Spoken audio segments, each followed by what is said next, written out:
Kudus to Tottenham Hotspur would change a lot of things, and that would be in a positive way.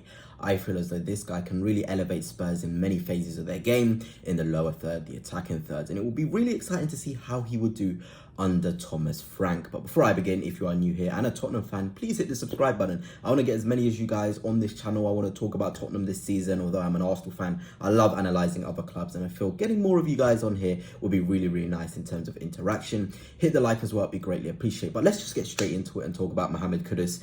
Straight off the bat, my feelings of him as a player is an incredible carrier, somebody who can receive the ball from deeper areas and drive, somebody who has the fundamentals to really impact in the final third in terms of his dynamism, somebody who will get shots off, somebody who will be happy to receive wide, somebody who can receive central, somebody who's comfortable across the front three. There's so many green ticks for an Eze to Tottenham deal, and he would solve a lot of their issues when you're thinking, okay, Son's out injured, Kudus can play left wing to a high standard.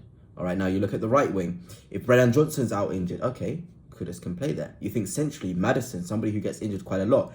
You've got Kulusevski who can play there, but Kudus as well can operate there. Now you're thinking, okay, Solanke's out injured. We're kind of screwed. Richarlison's injured as well. There was times where that was, again, happening.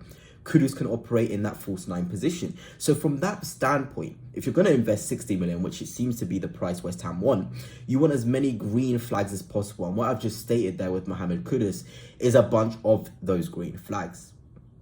And let's just read the report from Fabrizio Romano regarding Kudus, because we need a bit of a baseline before we start analysing him. And he said, in recent hours, there's been contact between Tottenham and the camp of Mohammed Kudus. Talks are ongoing and the player is open to making the move. That's absolutely massive. Spurs are really working on a deal for Kudus. They are pushing and want to give the player to Thomas Frank. Another green flag there is Thomas Frank wants to have Kudus at Tottenham. I feel as though when a manager really wants the deal to happen, then it has a higher likelihood of happening. And same with Kudus wanting to go to Spurs. So there is that mutual acceptance between both club and player that they want the move to happen. And of course, contact has been happening for quite a while now, and it does seem as though it's inevitable. I have an inevitable feel to this, and I know Tottenham fans have PTSD with Daniel Levy and his lack of completion when it comes to transfer deals. But I can tell you one thing for sure, that Kudus' openness to the move and West Ham's sort of openness to selling him, they need the money, they invested a lot last summer, means that this deal should accelerate. But let's get into more of the analysis. And there's been a lot of confusion, I feel, from my point of view, on what is Mohammed Kudus' best position. Is it right wing? Is it left wing? Is it attacker midfield? Is it centre forward? Well, of course, he's a jack of all trades. He can operate across the front line and in midfield. But for me, I prefer Kudus in the middle due to the fact that he adds dynamism. Somebody who can strike the ball from outside the box, somebody who can sort of be penetrative from outside the box. He has that. I feel as though when you put him out wide, it restricts his ability to be dynamic, to add forcefulness to the final third. Whereas when he's in the middle, you can see most of his best traits: ball carrying, strength in the duel, capacity to shoot. He's got more angles to get his shot off. He's got a brilliant right and left foot, to be honest. So when he goes onto his left foot, it's okay. It's a stronger foot. When he goes onto his right foot, again, it's all positive. It's good. So there is that sort of element to his game whereby he can operate in the middle and he hasn't got sort of an angle bias. He's not biased to dribbling towards the left. He's not biased to dribbling to the right because he trusts himself on both feet. And Tottenham need that dynamism of both feet. Maddison is, again, equally great on his left and his right foot. But there's going to be games when you're against a low block, Frank may think, okay, I want Kudus to start with Maddison in there. Okay, I want Kudus to be the right wing, but I want him to receive in the middle, because I feel like now in football, it's less of where somebody is on paper, but how their role is. So Kudus may start at right wing, but where's he receiving the ball most? Is it centrally? Is it on the touchline? I feel like with Frank, he would want Kudus to be as close to the middle of the pitch as possible and receive as close to the box as possible, because when he's in and around the box, Kudus is his best self. And I haven't really talked about these stats, but you can already tell when he's up against other midfielders, it's all greens. Now I'm going to show you him against sort of forwards. Again, a lot of greens there. Somebody who can operate off the right, but more central. You're looking at the progressive carry, successful take-ons.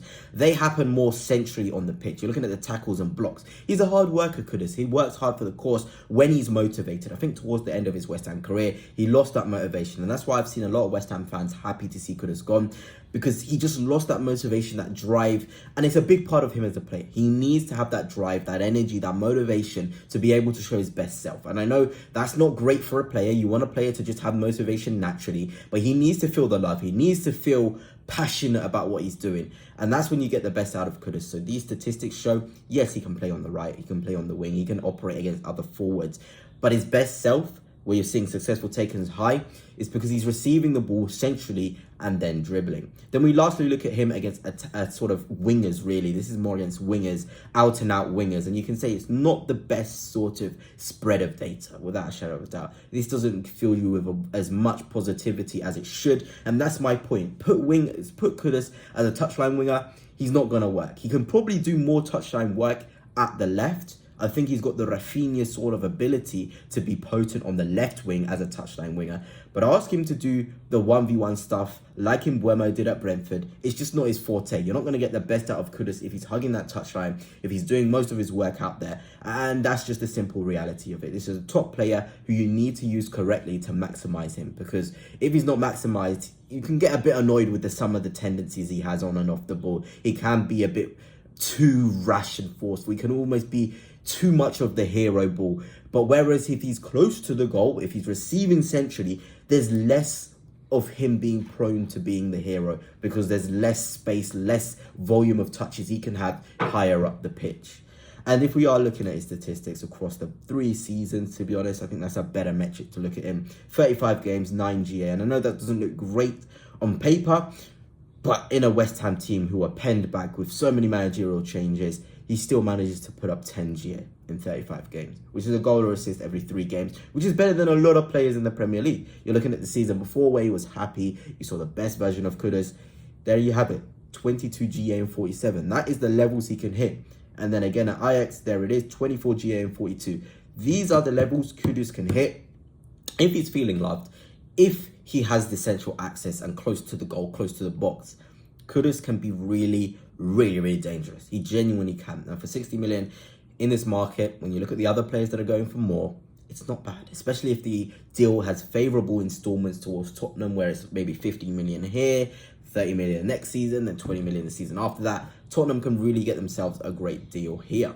And you're looking at his form to the end of the season, I think he was quite good. You don't even really need to have watched him to understand, because I know ratings that can kind of be a bit off, but look at the greens in there. This is a player who sort of started to pick up towards the end. His frustration started to wither. We saw the assist against Manchester United. He has a high shot volume as well. He likes to get shots off, and I think that's good when you're playing against low blocks. You need somebody who can take as many shots as possible, and Mohammed Kudus can certainly do that, which is obviously a very, very positive sign. So how could Spurs line up? Well, Thomas Frank has a lot of variety ways of playing. Through 4-3-1-2, he can do the 5-3-2, he can do the 4-5-1, he can do the 4-4-2, he can do the 4-2-3-1. But if he does go with the 2 up top, the twin strikers like he did with Mbeumo and Wissa, I think Kudus and Solanke would be unreal. Kudus, essentially more inside the pitch, can do the Mbeumo role and really, really be a strong outlet. I remember when he played against my team, Arsenal, at the Emirates, he was so good as an auxiliary centre forward. Solanke, we know about his sort of positive traits as a centre forward as well. I think there's potential for that. And you still have Maddison in the team. I know Kulusevski's not there. I know the other players like Brennan Johnson aren't there, but this is just a small template of how Spurs could look with Mohammed Kudus. But anyway, that's it for now. Hope you have enjoyed, and until next time, peace.